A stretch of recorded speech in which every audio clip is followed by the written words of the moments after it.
ተመልካቾቻችን ከመሃል ሚዲያ የምሽት ዜናዎችን ይዘን ቀርበናል። በቅድሚያም አበይት ነጥቦችን እንሆ። ከሰሞኑ በኢቢኤስ ቴሌቪዥን ቀርባ አነጋጋሪ ቃለ መጠይቅ ያደረገችው ብርቱካን ተመስገን እውነተኛ ታሪኬ የሰማችሁት አይደለም ስትል በኢትዮጵያ ቴሌቪዥን በተላለፈ ዘጋቢ ፊልም ተናገረች። በዚህ ጉዳይ ላይ ሰፋ ያለ መረጃ ይዘናል። በሰሜን ሸዋ ዞን ማጀቴና አካባቢው በጥምር ጦር እየተወሰደ ባለው እርምጃ በርካታ የጽንፈኛ ኃይል መደምሰሱንና ከህዝብ የዘረፏቸውን ንብረቶች ማስመለስ መቻሉን ተገለጸ። የአፍሪካ ህብረትና አሜሪካ በቀጠናዊ ሰላምና መረጋጋት ዙሪያ ያላቸውን የጋራ ትብብር አጠናክረው እንደሚቀጥሉ አስታወቁ። ክቡራን ተመልካቾቻችን ከመሃል ሚዲያ እነዚህና ሌሎችንም ዜናዎች ይዘን ቀርበናል። ካፍታ በኋላ እንመለሳለን። የዩቲዩብ ቻናሉን ሰብስክራይብ እንዲሚዘቱን ላይክና ሼር በማድረግ የመሃል ሚዲያ ቤተሰብ እንድትሆኑ በአክብሮት እንጋብዛለን። አብራችሁን ነው። በቅድሚያም ብሔራዊ ተሃድሶ ኮሚሽን ከስዊድን የሰላም ደህንነትና ልማት ተቋም ከሆነው ኤፍቢኤ ጋር የቀድሞ ታጣቂዎች መልሶ ማቋቋም ፕሮግራም አተገባበር ዙሪያ አብሮ መስራት በሚያስችሉ ጉዳዮች ላይ የመግባቢያ ስምምነት ተፈራርሟል። የብሔራዊ ተሃድሶ ኮሚሽን ኮሚሽነር ተመስገን ጥላሁን በዚህ ወቅት የስዊድን መንግስት ለፕሮግራሙ ትግበራ እያደረገ ያለውን የገንዘብ ድጋፍ አድንቀዋል። ስምምነቱ ለተቋማዊ አቅም ግንባታ፣ ለምርምር እንዲሁም ዓለም አቀፍ ልምድ ለመቅሰም ከፍተኛ ጠቀሜታ እንደሚኖረውም ገልጸዋል። ፕሮግራሙን በዘላቂነትና መንግስት በያዘው ጊዜ ለማጠናቀቅ የስዊድን መንግስት የጀመረውን ድጋፍ አጠናክሮ እንዲቀጥልም መጠየቃቸው የኮሚሽኑ መረጃ አመላክቷል። የተቋሙ ጀኔራል ዳይሬክተር ፐር ኦልሰን በበኩላቸው በኢትዮጵያ ውጤታማ የዲሞቢላይዜሽንና መልሶ ማቋቋም ስራ በጋራ ለማከናወን ስምምነቱን መሰረት እንደሚጠልና ትብብሩንም ወደ ላቀ ደረጃ እንደሚያሸጋግር ገልጸዋል። የሴቶችና ማህበራዊ ጉዳዮች ሚኒስትር ዶክተር ኤርጎጌ ተስፋዬ ከዓለም ባንክ የአፍሪካ ቀንድ ዳይሬክተር ማሪያ ሳሊም ጋር በማህበራዊ ጥበቃና ተያያዥ ጉዳዮች ዙሪያ ተወያይተዋል። በውይይታቸውም በማህበራዊ ጥበቃ ዘርፍ እየተከናወኑ ባሉ ተግባራትና በአዳዲስ የትብብር መስኮች ዙሪያ የሁለቱን ወገኖች አጋርነት የበለጠ ስለማጠናከር መክረዋል። ዶክተር ኤርጎጌ ተስፋዬ በዚህ ወቅት መንግስት ለችግር ተጋላጭ ዜጎችን ህይወት በዘላቂነት ለመለወጥ እንዲያስችል የከተማና የገጠር ልማት ሴፍቲኔት ፕሮግራሞችን ከባንኩ ጋር በትኩረት እየሰራ መሆኑን ገልጿል። ዳይሬክተሯ በበኩላቸው በኢትዮጵያ የሚካሄደው የማህበራዊ ጥበቃ ስራ ስኬታማና ሌሎች ሀገራት ጭምር ተሞክሮ ሊሆን እንደሚችል ባደረጉት ጉብኝት መመልከታቸውን ገልጿል። ሚኒስቴሩ የሚካሄደውን የማህበራዊ ጥበቃ ስርዓት የበለጠ ለማጠናከርና ቀጣይ ፕሮግራም ቀርጻዎች ላይ የዓለም ባንክ በጋራ እንደሚሰራም ተናግረዋል። የመጀመሪያው የኢትዮጵያና ዩናይትድ ኪንግደም የፖለቲካ ምክክር ስብሰባ በለንደን ከተማ ተካሂዷል። የፖለቲካ ምክክሩ የሁለቱ ሀገሮች የጋራ ቅድሚያ ጉዳዮች ላይ ትኩረት አድርጎ መካሄዱን በለንደን የኢትዮጵያ ኤምባሲ መረጃ አመላክቷል። በተለይ በኢኮኖሚና የጋራ ሰላምና ጸጥታ ጉዳዮች ዙሪያ እስካሁን የነበሩ ትብብሮችና አፈጻጸም በመገምገም ወደፊት አጋርነቱን ማጠናከር በሚቻልባቸው ጉዳዮች ላይም ውይይት ተደርጓል። በዚህ መሰረት በኢኮኖሚ ዘርፍ ኢትዮጵያ እያካሄደች ያለውን ሰፊ የማክሮ ኢኮኖሚ ማሻሻያ፣ አዳዲስ ዘርፎች ለውጭ ባለሀብቶች መከፈት፣ ለኢንቨስተሮች የተፈጠረውን ምቹ ከባቢያዊ ሁኔታን ሰፊ እድል መፍጠሩ ተመላክቷል። የዩናይትድ ኪንግደም ባለሀብቶች እድሉን ተጠቅመው በኢትዮጵያ መግባት እንዲችሉ ለማበረታታት የኢንቨስትመንት ማነቆዎችን በጋራ ለመፍታትና የአገራቱን ሕዝቦች ተጠቃሚ በሚያደርጉ መልኩ ትብብሩን ለማሳደግ መግባባት ላይ ተደርሷል። በሰላምና ጸጥታም በአፍሪካ ቀንድ አካባቢ ሽብርተኝነትን በመዋጋት ረገድ በሁለቱ ሀገሮች መካከል ያለው ትብብር ጠንካራ መሆኑ በውይይቱ ላይ ተነስቷል። በቀጣይም ትብብሩን በማጠናከር ስምምነት ላይ መደረሱን ኤምባሲው በመረጃው አመላክተዋል። የስነ ተዋልዶና የቤተሰብ እቅድ አገልግሎትን ተደራሽ ለማድረግ የሚረዱ ስልቶችን የማስፋት ስራ እየተሰራ መሆኑ ተገለጸ። የቤተሰብ እቅድ እንዲሁም የስነ ተዋልዶ አስፈላጊነትን በአተገባበር ላይ የሚመክር የባለድርሻ አካላት መድረክ በመቀሌ ከተማ ዛሬ ተካሂዷል። በመድረኩ ላይ የተገኙት በጤና ሚኒስቴር የስነ ተዋልዶ ጤና የቤተሰብ እቅድና የወጣቶች ፕሮግራም ኃላፊ ዶክተር አለማዩ ዱግማ እንዳሉት ሚኒስቴሩ የስነ ተዋልዶ የቤተሰብ እቅድ አገልግሎትን ተደራሽ ለማድረግ የሚረዱ ስልቶች ላይ በትኩረት እየተሰራ ነው ብሏል። የምክክር መድረኩ ዓላማም ከባለድርሻ አካላት ጋር የጋራ ግንዛቤ በመያዝ ዘርፉ ትኩረት ተደርጎ እንዲሰራበት ማድረግ ነው የተባለው። የቤተሰብ እቅድና የስነ ተዋልዶ አገልግሎትን ማሳደግ የእናቶች ሞትን እስከ 40 በመቶ እንዲሁም የጨቅላ ህጻናት ሞት ደግሞ እስከ 36 በመቶ ለመቀነስ ትልቅ ድርሻ እንዳለው አስረድቷል። በመሆኑም በክልሉ አገልግሎቱን ተደራሽ ለማድረግ የባለድርሻ አካላት ትብብርና ቅንጅታዊ አሰራር ያስፈልጋል ብለዋል።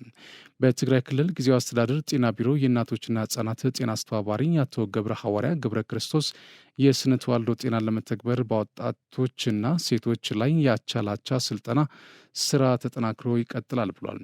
በቀጣዮቹ 3 ዓመታት በክልሉ ሁሉም ወረዳዎች የቤተሰብ እቅድ አገልግሎትን ተደራሽ ለማድረግ ከጤና ሚኒስቴርና ከክልሉ ጤና ቢሮ ጋር በመተባበር እየሰራ ነው ያሉት ደግሞ ራይዝ የተሰኘ ፕሮግራም መሪ አቶ ስዩም አጥሌ ናቸው። እስካሁን በክልሉ 10 ወረዳዎች ውጤታማ ስራ መከናወኑን ገልጸው የፕሮግራሙ ዓላማ ጋብቻ የፈጸሙ አቻዎች ሙሉ ግንዛቤ ይዘው ህይወታቸውን በእቅድ እንዲመሩ ለማስቻል ነው ተብሏል። ጃፓን በግብርና ቴክኖሎጂ ሽግግር ከኢትዮጵያ ጋር እየሰራች መሆኑን በኢትዮጵያ የጃፓን አምባሳደር ሺብታ ሄርኖሪ ተናገሩ። የጃፓን መንግስት 63,000 ኩንታል ዩሪያ የአፈር መዳበሪያ ድጋፍ ለኢትዮጵያ ግብርና ስራዎች ኮርፖሬሽን አስረክቧል። በኢትዮጵያ የጃፓን አምባሳደር ሺብታ ሄርኖሪ ሀገራቸው የግብርና ምርታማነትን ለማሳደግ ድጋፍ እያደረገች መሆኑን ገልጸዋል። ጃፓን በግብርና ቴክኖሎጂ ሽግግር ከኢትዮጵያ ጋር እየሰራች መሆኑን አስታውቀው በአነስተኛ የመስኖ ልማት፣ በምርጥ ዘር ልማት፣ በእርሻ መሳሪያ አጠቃቀምና ጥገና ላይ ስልጠና እየሰጠች መሆኑን ተናግሯል። የተደረገው ድጋፍ ለአርሶ አደሩ ከሚኖረው ጠቀሜታ ባለፈ የሁለቱን ሀገራት ግንኙነት ወደ ላቀ ደረጃ የሚያሸጋግር ነው ብሏል። አምባሳደር ሺብታ በቀጣይ የሁለቱን ሀገራት ዘመናት የተሻገረ ግንኙነት ወደ ላቀ ደረጃ ለማድረግ አበክረው እንደሚሰሩ አረጋግጧል።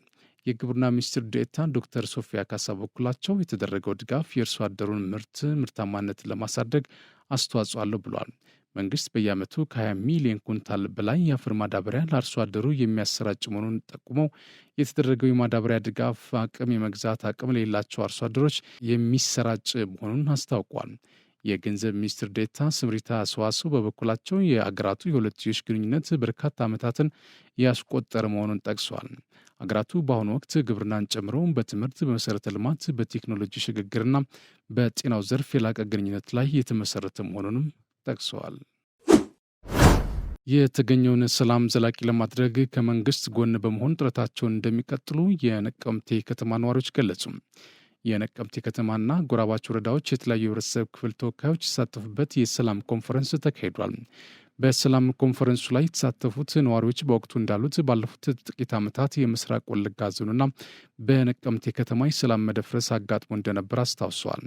በዚህ ወቅት ግን በከተማዋና ጎራባች ወረዳዎች ሰላም መስፈኑን ገልጸው ይህም ሁሉም በተሰማራበት የልማት ስራ እንዲያከናውን ማስቻሉን ተናግረዋል። ከውይይት መድረኩ ተሳታፊዎች መካከል ወይዘሮ ጽዳሉ ቶላ ባለፉት ጥቂት ዓመታት ጸረ ሰላም ኃይሎች በፈጠሩት ችግሮች የአካባቢው ሰላም ደፍርሶ ነበር ብሏል። በአሁኑ ወቅት ግን የከተማዋ ነዋሪ ከመንግስት ጎን በመሆን ባበረከቱ አስተዋጽኦ ሰላም መስፈኑን ተናግሯል። አሁን የተገኘው ሰላም ዘላቂ እንዲሆን ከመንግስት የጸጥታ አካላት ጋር በመቀናጀት የአካባቢያቸውን ሰላም ለመጠበቅ ዝግጁ መሆናቸውንም ገልጿል። ሌላው የውይይት ተሳታፊ አቶ ዳንኤል ዮሚዮ በበኩላቸው በከተማው በተገኘ ሰላም ህዝቡ መደበኛ ህይወቱን በአግባቡ እየመራ መሆኑን አንስቷል። በዚህ ወቅትም እንደ ከተማ ነዋሪ ከመንግስት ጋር በቅርበት እየሰሩ መሆኑን ተናግረው በተለይም ወጣቱ የከተማዋን ሰላም በመጠበቅ ረገድ ትልቁን ድርሻ መወጣት እንዳለበት ተናግረዋል። የነቀምት የከተማ አስተዳደር ሰላምና ጸጥታ ጽሕፈት ቤት ኃላፊ አቶ አብዮት ኪሲ የከተማው ነዋሪ በሰላም ማስፈን ሂደቱ ትልቅ አስተዋጽኦ ማበርከቱን አነስተዋል። በቀጣይም በከተማ አስተዳደሩና በአካባቢ አስተማማኝ ሰላም ለማስፈን ከጸጥታ አካላት ጋር የጀመርነውን ቅንጅት የበለጠ ማጠናከር እንዳለበት ተናግረዋል። በውይይቱ ላይ የተገኙት የኦሮሚያ ቱሪዝም ኮሚሽን ምክትል ኮሚሽነር አቶ ዳውድ ሙሜ የክልሉ መንግስት በአካባቢው ዘላቂ ሰላም እንዲሰፍን የተለያዩ ስራዎች መስራቱን ጠቅሷል። በዚህም በአካባቢ የነበረው የሰላም እጦት መፍታት እንደተቻለ ገልጸው ውጤቱ የመጣውን ከህብረተሰቡ ጋር በተሰራ የተቀናጀ ስራ መሆኑን አስረድቷል። በቀጣይም የነቀምቴ ከተማ ህዝብና የአጎራባች ወረዳ ነዋሪዎች ከመንግስት ጋር በመሆን ሰላም የማስፈኑን ተግባር እንዲያጠናክሩ አስገንዝበዋል። በውይይት መድረኩ ላይ የሀገር መከላከያ ሰራዊት ከፍተኛ አመራሮች፣ የኦሮሚያ ክልል ከፍተኛ የስራ ኃላፊዎችና የነቀምቴ ከተማ ጸጥታ ኃላፊዎች ተገኝተዋል። ኢትዮጵያ በቀጠናውና በአፍሪካ ህገወጥ የቀላል መሳሪያ ዝውውር ለመከላከልና ለመቆጣጠር በቁርጠኝነት እየሰራች እንደምትገኝ በኬንያ የኢትዮጵያ አምባሳደር ባጫ ደበሌ ገለጹ። አምባሳደር ባጫ ደበሌ ከቀጠናዊ ቀላል የጦር መሳሪያ ቁጥጥር ማዕከል ዋና ጸሐፊ ጂም ፒዮር በቲንዲጅ ጋር ዛሬ በናይሮቢ ተወያይተዋል። ውይይቱ ማዕከሉ በቀጠናው ህገወጥ የቀላል የጦር መሳሪያዎችና አነስተኛ ትጥቆች ዝውውር የመቆጣጠር አቅሙን ማሳደግ በሚችልበት ሁኔታ ላይ ያተኮረ ነው። አምባሳደር ባጫ ኢትዮጵያ በቀጠናው ዘላቂ ሰላምና መረጋጋት እንዲሰፍን ቁርጠኝነት እንዳላት ገልጸዋል። ኢትዮጵያ ህገወጥ የአነስተኛ ጦር መሳሪያ ዝውውርን ለመቆጣጠር የተደረገ ባለው ጥረት ያላትን ሚና አጠናክራ እንደምትቀጥል አመላክቷል። የቀጠናው የቀላል የጦር መሳሪያ ቁጥጥር ማዕከል ዋና ጸሐፊ ጂም ፒዮር በቲንዲጅ ኢትዮጵያ በአፍሪካ ቀንድ ሰላምና መረጋጋት እንዲሰፍን በሀገራት መካከል ያለውን ትብብር ለማሳደግ ያላትን ቁርጠኝነት አድንቀዋል። ኢትዮጵያ በቀጠናውና አፍሪካ ህገወጥ ቀላል የጦር መሳሪያ ዝውውር በመቆጣጠር ጥረቶች ውስጥ ቁልፍ አጋር መሆኗን በናይሮቢ የኢትዮጵያ ኤምባሲ መረጃ አመላክቷል። ኢትዮጵያ የህገወጥ መሳሪያ ዝውውር ቁጥጥር ማድረግ ለደህንነትና ዘላቂ ልማት መረጋገጥ ከፍተኛ ሚና እንዳለው በጽኑ እንደምታምንም ገልጸዋል። ኢትዮጵያ ከኢራን ጋር በአምራች ኢንዱስትሪው ዘርፍ በትብብር የመስራት ፍላጎት እንዳላት የኢንዱስትሪ ሚኒስትር አቶ መላኩ አለበል ገለጹ። የኢንዱስትሪ ሚኒስትሩ በኢትዮጵያ የኢራን አምባሳደር አሊ አክባር ሬዚያን ጋር በዛሬው በጽህፈት ቤታቸው ተቀብለው አነጋግረዋል። አቶ መላኩ ሁለቱ ሀገራት ጠንካራ የሁለትዮሽ ትስስር እንዳላቸው ገልጸው ኢትዮጵያ ትብብሩን በአምራች ኢንዱስትሪ ዘርፍ ኢንቨስትመንትና ቴክኖሎጂ ማስፋት እንደምትፈልግ ገልጿል። በኢትዮጵያ የኢራን አምባሳደር አሊ አክባር ራዜ ከሚያዝያ 19 እስከ ሚያዝያ 23 ቀን 2017 ዓ.ም በቴሄራን በሚደረገው ሶስተኛው የኢራንና የአፍሪካ ኢኮኖሚ ኮንፈረንስ ላይ እንዲሳተፉ የኢንዱስትሪ ሚኒስትሩን ጋብዘዋቸዋል። በኮንፈረንሱም የኢኮኖሚና የንግድ ሚኒስትሮች እንዲሁም የመንግስትና የግሉ ዘርፍ ተወካዮች እንደሚሳተፉ ጠቁመዋል። በሌላ በኩል አምባሳደር አሊ የሁለቱን ሀገራት ትብብር ወደ ላቀ ደረጃ ለማድረስ የሚያስችል ቋሚ የግንኙነት ማዕቀፍ ለመፍጠር እንደሚሰራ መግለጻቸው የሚኒስቴሩ መረጃም አመላክተዋል። ፊቼ ጨምባላላ በውስጡ የያዛቸው እሴቶች ፍቅር፣ አንድነት፣ ሰላምና ወንድማማችነት ነው ሲሉ የሲዳማ ክልል ርዕሰ መስተዳድር አቶ ደስታ ሊዳሞ ተናገሩ። ርዕሰ መስተዳድሩ ፊቼ ጨምባላላ በዓል ለሰው ልጆች ብቻ ሳይሆን ለእንስሳትና ተፈጥሮ ሀብት ጥበቃም ልዩ ትኩረት የሚሰጥ ባህላዊ እሴቶች ያሉት መሆኑን ገልጿል። የፊቼ ጨምባላላ በዓል ዋዜማ የፈጣሪ ስነ ስርዓት በተለያዩ ዝግጅቶች እየተከበረ ነው። በስነ ስርዓቱ ላይ ርዕሰ መስተዳድሩ እንደገለጹት ፊቼ ጨምባላላ በውስጡ የያዛቸው እሴቶች ፍቅር፣ አንድነት፣ ሰላምና ወንድማማችነት ነው።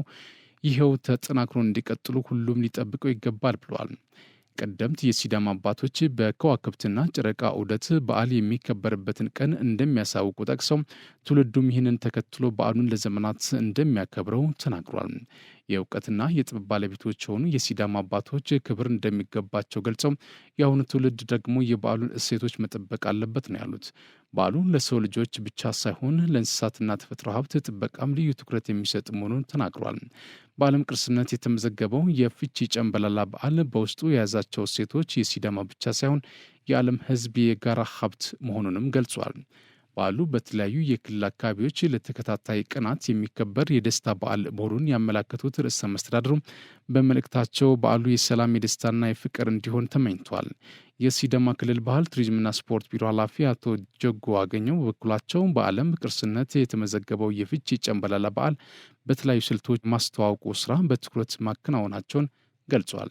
የሲዳማ አባቶች የዘመን አቆጣጠር ሳይንሳዊ ለማድረግ የተጀመሩ ስራዎች መኖራቸውንም ጠቅሰዋል። በዚሁ ፊቼ ጨምባላላ የሚከበርበት ቀን ሳይንሳዊ ካላንደር እንዲኖረው በማድረግ በዓሉ ለቱሪዝም ዘርፉ ጉልህ ሚና እንዲያበረክት የተሰራ ነው ብሏል። የፈጣራ ምሽትም ታላቆችን ያስቀደመ የሻፌታ የጋራ ማዕድ እንደሚከናወንና የአዲሱ ዓመት ማብሰሪያ ርችት እንደሚለኮስም ጠቁመዋል። በአሁኑ ወቅት በፊቼ ጨምባላላ ባህላዊ እሴቶች ላይ ያተኮረ ጥናታዊ ጽሑፍ እየቀረበ መሆኑን ተመላክተዋል። በደብረ ብርሃን ከተማ ጾመ ሕማማቱን ምክንያት በማድረግ ድጋፍ ለሚሹ ወገኖች ዛሬ ቴምርና አልባሳት ተበረከተ። ድጋፉ ያደረገው የደብረ ብርሃን ከተማ የሴቶችና ማህበራዊ ጉዳይ ሚኒስቴርን በጉምሩክ ኮሚሽን የቃሊቲ ቅርንጫፍ እንደሆነ ተገልጿል። የደብረ ብርሃን ከተማ አስተዳደር ሴቶች ህጻናትና ማህበራዊ ጉዳይ መምሪያ ኃላፊ ወይዘሮ በለጥሽ ግርማ በወቅቱ እንዳሉት የተገኘው እርዳታ 150 ካርቶን ቴምርና 20 ቦንድ ልዩ ልዩ አልባሳት ናቸው። መጪው የረመዳንና የትንሣኤ በዓላት በመሆኑ ለተቸገሩ ወገኖች ሁሉም ህብረተሰብ የአቅሙን አስተዋጽኦ እንዲያደርግም መልእክት አስተላልፏል። በደብረ ብርሃን ከተማ አስተዳደር ከ22,000 በላይ ድጋፍ የሚሹ ወገኖች እንደሚኖሩም ተመላክተዋል። የኢትዮጵያ አየር መንገድ በኤሌክትሪክ የሚሰሩ አውሮፕላኖችን በአየር ትራንስፖርት አገልግሎት ላይ ለማዋል የሚያስችል ስምምነት ተፈራረመ። ኢትዮጵያ አየር መንገድና አርቸር አቪዬሽን በኤሌክትሪክ የሚሰሩ አውሮፕላኖችን በአየር ትራንስፖርት አገልግሎት ላይ ለማዋል የሚያስችል የጋራ ስምምነት ተፈራርመዋል። ስምምነቱ ዘመኑ የደረሰበትን የአየር ትራንስፖርት አገልግሎት መስጠት ከማስቻሉም በላይ ለአየር ንብረቱ መጠበቅ የራሱ አስተዋጽኦ እንደሚያበረክት ከአየር መንገዱ የተገኘው መረጃ አመላክቷል። ኢትዮጵያ አየር መንገድ ባለፉት ዓመታት በሚሰጡ አገልግሎትና ለተጓዦች በሚያቀርበው የተመቻቸ አቅርቦት በአፍሪካ ቀዳሚነትን በማስጠበቅ በርከት ያሉ ሽልማቶችን ማግኘቱ ይታወቃል። ከሰሞኑ በኢቢኤስ ቴሌቪዥን ቀርባ አነጋጋሪ ቃለመጠይቅ ያደረገችው ብርቱካን ተመስገን እውነተኛ ታሪኬ የሰማችሁት አይደለም ስትል በኢትዮጵያ ቴሌቪዥን በተላለፈ ዘጋቢ ፊልም ተናግራለች። እንደ ብርቱካን ገለጻ እሁድን በኢቢኤስ ፕሮግራም ዝግጅት ፊልም እንድሰራና ያልሆነ ማንነት ተላብሼ እንዳወራ አድርጎኛል ስትል ማስተባበያ ሰጥታለች። ግለሰቧም በፕሮግራሙ በኢቢኤስ ከተላለፈው ወዲህ የድራማው አካል የሆነው የራይድ ሹፌር ጋር ያደረገችው የስልክ ንግግር ላይም ጤነኛ ሳለሁ ለልመና መዳረጊ ተገቢ አይደለም ስትልና ስትጸጸት ታሰማለች። በተጨማሪም የትምህርት ደረጃዋም ሆነ የትምህርት ዝግጅቷን በተመለከተም ከሀቅ የራቀ መረጃ ተቀነባብሮ ህዝቡን የማደናገር ስራ እንደተሰራ አረጋግጣለች። ብርቱካን የትዳር ጓደኛ እንዳላትና ወላጆቿን በህይወት እንዳሉም በዚሁ ዘጋቢ ፊልም የገለጸች ሲሆን ይህ ሁሉ ድራማ ግን ለባለቤቷ አለመንገሯን ከዩቱበሮች ጋር ባደረገችው ቆይታ አረጋግጣለች። ባለቤቷም ቢሆን ይህን በሰማ ሰዓት ተደናግጦ ራሱን ስቶ እንደነበር ከዩቱበርና የደም ነጋዴዋ መዓዛ መሐመድ ባደረገችው በስልክ ውይይት ገልጻለች። እንደ ግለሰቡ አገላለጽ ከስሟ በስተቀር በኢቢኤስ የተላለፈው ፕሮግራም ሙሉ በሙሉ ከሀቅ የራቀና ድራማ እንደነበር አብራርታለች። ዩቱበሮቹም ከሐዋሳ ወደ ደብረ ብርሃን ቦታ ቀያይራ እንድትኖርና የገንዘብ ድጋፍ እንደሚያደርጉላት ሲያባቡላት የሚያሰማ የድምፅ መረጃ በዘጋቢ ፊልሙ ቀርቧል። ከህልውናዋ ጋር ተያይዞም መንግስት ቢለቅሽ አማራ አይለቅሽም፣ አማራ ቢለቅሽ መንግስት አይለቅሽም በማለት ዛቻና ማስፈራሪያ ሲያደርሱባት እንደነበር ከመዓዛ መሐመድ ጋር ባደረገችው የስልክ ውይይት ለመረዳት ተችሏል። ብርቱካን ተመስገን ለዚህ ፊልም ካራክተር ሁና እንድትሰራ በርከት ያሉ ሰዎች ያሉት አደረጃጀት መነሻ በማድረግ ጥያቄ እንዳቀረቡላትና ይህንን ጥያቄም እርሷ እንደተቀበለች ከዛም የኢቢኤስ ቴሌቪዥን ፊልሙን እንዲሰራ እና መረጃው ተዛብቶ ለህዝብ እንዲቀርብ ተደርጓል። የስክሪፕቱ ደራሲ የኢቢኤስ ሰራተኛ መሆኑንና የፊልሙ ተሳታፊ እንደነበር በዘጋቢ ፊልሙ ተመላክቷል። ብርቱካን ስክሪፕቱን እንዳትሳሳት የሚነግራትና የሚያስተካክላት ሰው ተመድቦላት እንደነበር፣ በመጨረሻም ግለሰቧ ከልቤ ውጪ ሙሉ ጤነኛ መሆኔን የኢትዮጵያ ሕዝብ ሊያውቅልኝ ይገባል ስትል ተናግራለች። በጽንፈኛው ታጣቂ ቡድን ላይ የሚወሰደው እርምጃ ተጠናክሮ መቀጠሉ ተገለጸ። በሰሜን ሸዋ ዞን ማጀቴና አካባቢው በጥምር ጦሩ እየተወሰደ ባለው እርምጃ በርካታ የጽንፈኛ ኃይል መደምሰሱንና ከህዝቡ የተዘረፉት ንብረቶች ማስመለስ መቻሉን የኮማንዶ ክፍለ ጦር ሬጅመንት አዛዥ አስታውቋል። አዛዥ ሻለቃ ታሪኩ ሸምቤ በጽንፈኛው ላይ በተወሰደው እርምጃ ከህዝቡ ዘርፎ የቡድኑ አመራር ሲጠቀምበት የነበረውን ሲንግል ጋቢና ፓትሮል መኪና ከህዝብ የዘረፋቸው 14 ኩንታል እህልና ቴሌቪዥን ከቡድኑ የተማረከ ሲሆን ህዝቡን በመዝረፍ ላይ የነበሩ 6 ግለሰቦች ደግሞ በሰላም እጅ መስጠታቸው ገልጿል። በሰላማዊ መንገድ እጅ ከሰጡት መካከል ሞገሴ ጋሻው ለ6 ወራት ከታጣቂዎች ጋር በመሆን ህዝብን በማሰቃየት መከላከያ ሰራዊቱ ጥሩ አይደለም እያሉ ሲሰብኩና ህዝቡን የማደናገር ተግባር ሲሰሩ የቆዩ መሆኑን ጠቁመው በአሁኑ ወቅት ሁሉም የታጣቂ ቡድን አባላት በሰራዊቱ በተወሰደው እርምጃ የሎጂስቲክስ ማዕከል የሆነውን ህዝብ በመነጠቁ ምክንያት አብዛኛው የቡድን አባላት ጸጉራቸውን በመላጨትና በመመሳሰል ወደ ከተማና ወደ ስደት እየጠፉ እንደሆነ ገልጿል። በተመሳሳይ የደቡብ እዝ ክፍለ ጦር የህዝቡን ሰላም ሲያደፈርስ በነበረው ጽንፈኛ ቡድን ላይ እርምጃ ወስዷል። ክፍለ ጦሩ በደቡብ ወሎ ዞን ወረዳዎች ባደረገው ስምሪት በጽንፈኛው ታጣቂዎች ላይ እርምጃ በመውሰድ የጽንፈኛው ታጣቂዎች መደምሰሳቸውና መማረካቸውን እንዲሁም የነፍስ ወከፍ መሳሪያዎችን በቁጥጥር ስር ማዋል መቻሉን የክፍለ ጦሩ ምክትል አዛዥ ለውጊያ ድጋፍ አገልግሎት ሻለቃ ዘሪሁን አሰፋ ተናግረዋል። በተያዘ በደቡብ እዝ የጉና ክፍለ ጦር ሬጅመንት 100 አባላት በአስገራሚ ሁኔታ በቦስት ወረዳ ተበታትኖ የነበረውን ጠላት የተከታተሉ ከመምታት ባለፈ 11 ጽንፈኛ ስናይፐር፣ ክላሽ፣ የጦር ሜዳ መነጽርና ትጥቅ በቁጥጥር ስር ስለማዋላቸው 100 አለቃ ሙሉነህ ደበሌ ገልጸዋል ሲል የዘገበው የኢትዮጵያ መከላከያ ሰራዊት ነው።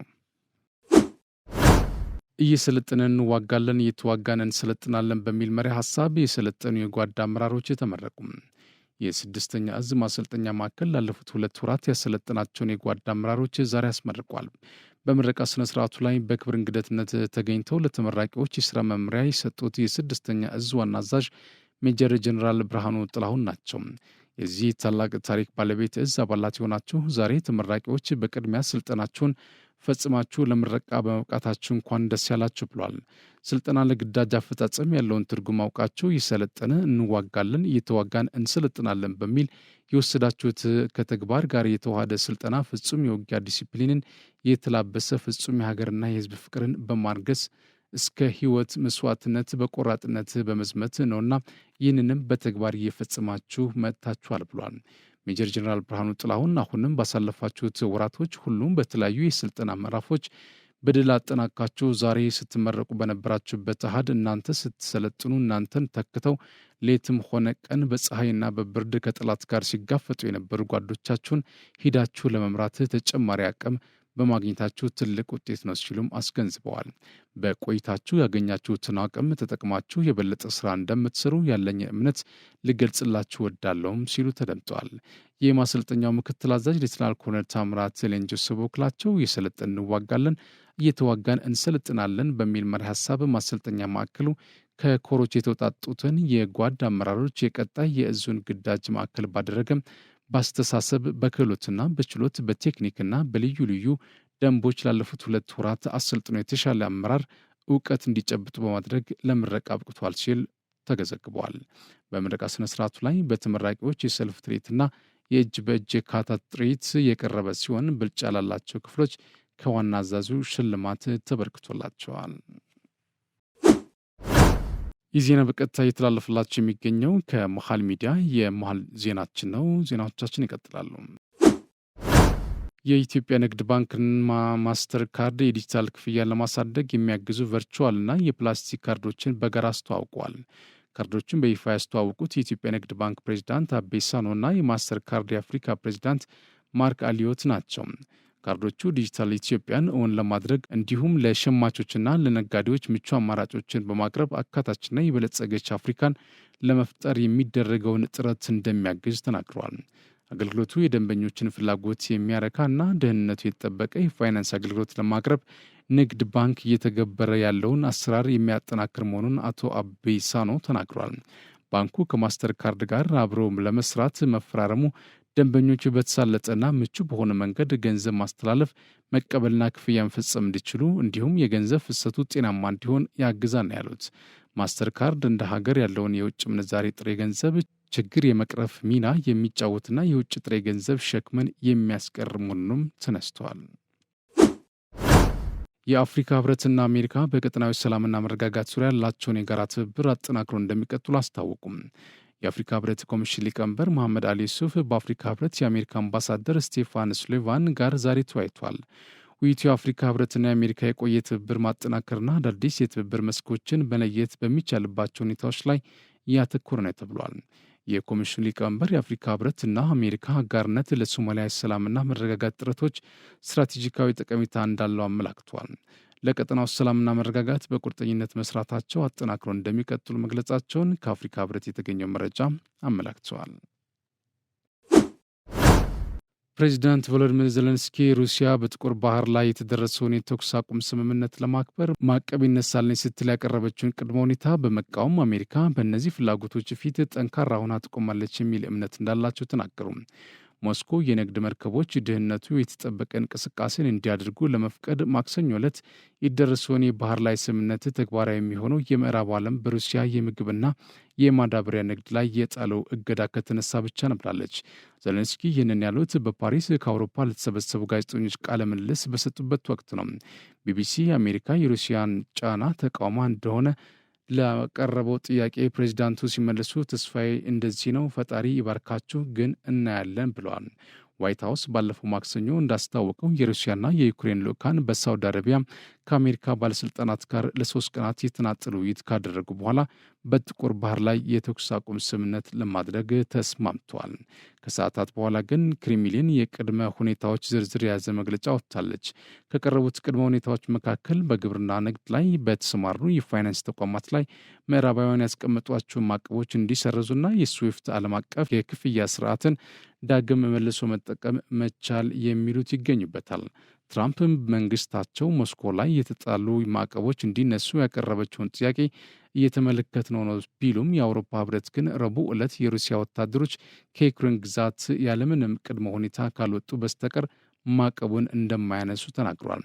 ዜሌንስኪ በፓሪስ ለተሰበሰቡ ጋዜጠኞች ሲናገሩ አሜሪካ ለምታደርገው የሁለትዮሽ ድጋፍ በጣም አመሰግናለሁ ብሏል። ነገር ግን አንዳንዶች በሩሲያ ትርክት ተጽዕኖ ስር ናቸው ብለው እንደሚያምኑም አልሸሸጉም።